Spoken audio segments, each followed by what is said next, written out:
I always believed that family would never turn their back on you, until the day I collapsed at work and realized I was wrong. It started like any other morning. Emails, meetings, fake smiles, and the usual grind. But something felt off, a dull ache behind my eyes. My hands trembled as I reached for the next file. Then everything went black. When I opened my eyes, I was surrounded by white lights, machines beeping, a nurse whispering something about dehydration and stress. But my first thought wasn't about pain. It was about them, my family. I asked the nurse, "Did anyone call my parents?" She nodded. "Yes, sir. They said they'll be here soon." Soon. That word stayed in my mind for hours. I stared at the door, waiting. Every time footsteps echoed down the corridor, my heart jumped. But no one came. The clock ticked past lunch. Then evening. The nurse changed shifts. Still, no sign of them. I reached for my phone. Maybe they were stuck in traffic. Or maybe my sister was coming. Then I saw it. A notification. Instagram. My sister had tagged me in a post. Family day. Without the drama, the photo hit harder than any betrayal. There they were, smiling at a restaurant. My parents, my sister, her boyfriend, laughing, plates full of food. And the caption, it wasn't an accident. I was the drama. My heart sank. I zoomed in on their faces. My own mother looked relieved, as if my absence was peace. I felt something inside me shatter.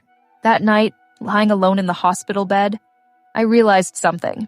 You can give everything to people, time, effort, love, and still be replaced by silence and selfies. When I was discharged 3 days later, no one came to pick me up. Not a call, not a text. I took a cab home. The door was locked from the inside. When I knocked, my father opened it with a forced smile. "Oh, you're back?" Not "how are you?" Not "we were worried." Just "you're back." Something in me changed that moment. I smiled quietly. "Yeah, I'm back." But inside, I was already planning something they could never see coming. For weeks, I pretended nothing had happened. I thanked them for dinner, laughed at their jokes, helped with errands. But I also began to distance myself. Mentally, emotionally, I started saving every message, every fake smile, every post that proved how little they cared. My sister's boyfriend, Rohan, once told me at a party, "You're too emotional, man. People like you always get used?" He laughed. He didn't know he'd just written his own warning. I decided my revenge wouldn't be loud. It would be slow, silent, precise. A month later, I organized a surprise dinner at home. I told them I got promoted. The kind of news that brings the family together. They came dressed up, all smiles, expecting celebration. I had everything set. Food, music, candles, and a little something else. As they sat down, I connected my phone to the TV. The screen flickered. Then photos started playing. Not mine, but theirs. All the pictures they had posted while I was in the hospital. All their family moments without me. Laughter faded. My mother's hand trembled. My father stared blankly. Then the final photo appeared. The one my sister had tagged me in. Family day without the drama. The room went silent. I looked at them and said softly, "You taught me something. Family isn't who you're born with. It's who shows up when you fall." No one spoke. I could feel their guilt clawing at the air. My father tried to say something. "We didn't mean—" I raised a hand. "Don't. It's all right. I just wanted you to see how it felt." Then I smiled and walked away. After that night, I moved out. No announcement, no goodbye. I left a note on the kitchen counter. "Sometimes the best revenge is distance. Thank you for teaching me that." They called me dozens of times over the next few weeks. I never answered. Instead, I started writing. My story, my truth. It went viral. People shared it, commented things like "this hit deep," and I went through the same. My family saw it too.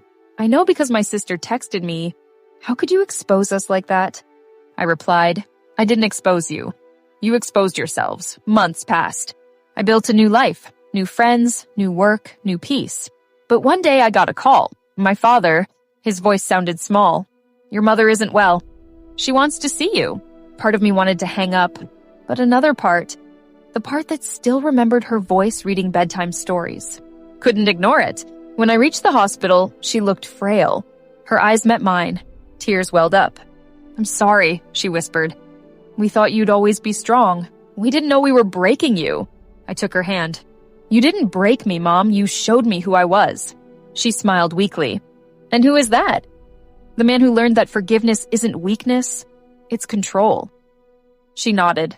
You're stronger than we ever were. I left the hospital that night, not with anger, but with closure. Months later, I received an email from a publisher. They wanted to turn my story into a book, a memoir about betrayal, healing, and truth. The title? Family Day Without the Drama. I smiled, because the story that once destroyed me was now setting me free. Months had passed since I walked away from my family. Peace had finally found me. Quiet mornings, new friends, a new sense of control. I thought the story had ended there, but stories like mine don't end easily. One evening, as I sat reviewing the draft of my upcoming book, Family Day Without the Drama, I received a call, an unknown number. I almost ignored it, until I heard the trembling voice on the other end. Anil, it's me. My sister.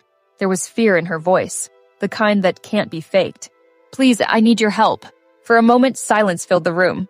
The last time I heard her voice, she'd accused me of ruining the family's image. Now she sounded like the one who had been ruined. I asked calmly, what happened? She sniffled. It's Rohan. He's gone. Gone? My heart skipped. I wasn't sure if she meant gone as in left her, or something worse. She continued. He took everything. The money, the car, my savings. He disappeared. I'm ruined, Anil. I don't know what to do. I leaned back, staring at the ceiling. Poetic justice has strange timing. The same sister who once tagged me as drama was now living her own. Where are you? I asked. At home. Please, can you come? Every part of me wanted to say no, to let her feel the coldness I once felt. But something deep inside me, maybe the last thread of humanity, pushed me to go. When I reached the house, it looked smaller, emptier. The laughter that once filled these walls had vanished. My father sat silently in the corner, older, grayer, as if guilt had aged him faster than time. And my sister, she looked broken. Dark circles, trembling hands, eyes swollen from crying. For the first time, she wasn't the proud, sharp-tongued woman who once mocked my pain. She was fragile, human. Why did you call me? I asked quietly. She looked up. Because you're the only one who never lies. Her voice cracked. I'm sorry for everything. I should have been there when you collapsed. I should have been a sister. Her words hit harder than expected. I took a breath. You hurt me in ways you'll never understand. She nodded. And now I'm paying for it. Over the next few days, I helped her rebuild. Not out of pity, but because I needed closure. I guided her through the legal mess Rohan left behind. We went to the police, the bank, the lawyers. She was drowning, and I became the one holding her up. Irony has a cruel sense of humor. As I watched her struggle, a strange satisfaction grew within me. Not revenge, not joy, but balance. For every tear I had shed, she now shed too. And yet I couldn't bring myself to hate her anymore. One evening, while we were sorting old papers, I found a small envelope with my name on it. The handwriting was my mother's. Inside was a letter. Anil, if you're reading this, I may not be around anymore. I know we failed you. I know you suffered in silence while we smiled in public. But sometimes, pain is the only thing that makes a family real. Don't let revenge turn you into what we once were. Love them enough to forgive, but never forget what they taught you. Tears blurred the ink as I finished reading. My sister whispered, she wrote that before she passed. I felt my chest tighten. I hadn't even known she was gone. My revenge. My silence had kept me so far away that I'd missed my own mother's last goodbye. That night, I sat outside under the same moonlight I used to stare at from my hospital bed. And I realized forgiveness isn't about them deserving it. It's about freeing yourself from the weight of what they did. Months turned into years. My book was released, and it became a bestseller. People didn't just read it, they lived it. Messages poured in. Your story saved me. Your words made me forgive. I finally walked away from the people who broke me. And one day I received a letter, hand-delivered, unsigned. Inside, a small note.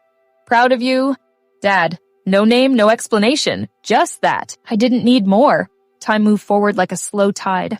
My sister started volunteering at a women's shelter, helping others escape the kind of manipulation she once ignored. My father lived quietly in the old house, sending letters now and then, never asking for forgiveness.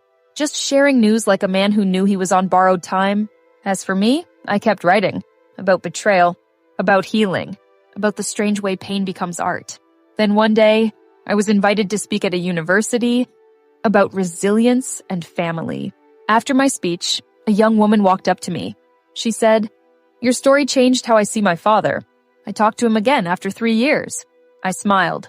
"Sometimes the truth heals more than silence." She nodded. "It does." And as she walked away, I realized the story that began with betrayal had ended with connection. 5,000 years from now, if someone ever finds my words carved in stone or buried in some forgotten archive, I want them to know this. That betrayal doesn't kill love. It transforms it. That revenge isn't always destruction. Sometimes it's creation. The rebirth of a person who refuses to stay broken. And that sometimes silence is the loudest scream of freedom. Because once upon a time, I collapsed at work, and my family's reaction shattered me. But today I stand tall, not because they changed, but because I did. Morale. Forgiveness doesn't erase the past. It rewrites it. Revenge gives you fire, but forgiveness gives you peace. And peace lasts longer than pain.